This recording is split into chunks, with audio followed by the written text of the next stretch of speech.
అదే ఉప్పు కారం ధనియాల పొడి అన్నిని. తర్వాత ఇందాక చూపించాను కదా మీకు ఆనియన్స్, ఆ ఆనియన్స్ కూడా వేసాను. ఇవి డ్రై ఆనియన్స్ అన్నట్టు బాగా డ్రైగా వేసుకోవాలి అవి. సో కొంచెం ఆయిల్ పోసాను. దమ్ బిర్యానీ చేస్తున్నాను. సో ఒక్కొక్కటి పెట్టడం కష్టంగా ఉంది, అందుకని ఇందాక కట్ చేశాను. ఇప్పుడు ప్రాపర్గా చేసి మీకు వీడియో పోస్ట్ చేస్తాను, ఓకేనా. దీంట్లో నేను నిమ్మకాయ కలిపాను, పెరుగు కలిపాను, అల్లం వెల్లుల్లిపాయ పేస్ట్, ఉప్పు కారం పసుపు కొంచెం మసాలా వేసాను, ఓకేనా. ఇది ఇట్లా వేసేస్తాము అడుగున.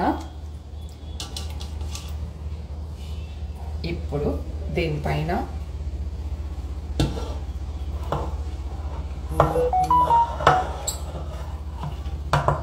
ఈ రైస్లో కొంచెం టమాటాలు, కొత్తిమీర, కరివేపాకు, పచ్చిమిరపకాయలు, కొంచెం గీ, కొంచెం అల్లం వెల్లుల్లిపాయ పేస్ట్ వేయాలి దీంట్లో, ఓకేనా. వాటర్లో వేసేస్తే అన్నం 3/4 బాయిల్ అయితే చాలు, ఎక్కువ అవ్వక్కర్లేదు.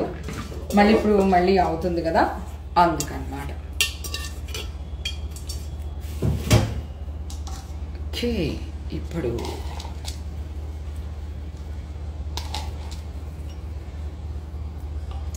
Dry onions. ఇది మనం కుంకుమ పువ్వు అంటాము, మీరు సాపురైనా ఏదో అంటారు కదా, అదే అది. ఇది నెయ్యి అన్నమాట. ఎస్, ఇది నిమ్మరసం. ఇది నిమ్మరసం చాలా తక్కువ మంది వేస్తారు, కానీ చాలా బాగుంటుంది. ఒకసారి ట్రై చేయండి నిమ్మకాయ రసం వేసి. ఓకే, ఇంతేనండి. దీన్ని ఇప్పుడు మూత పెట్టేసుకుని మనం మంచిగా దగ్గర పెట్టాను. దీన్ని స్టవ్ మీద పెట్టి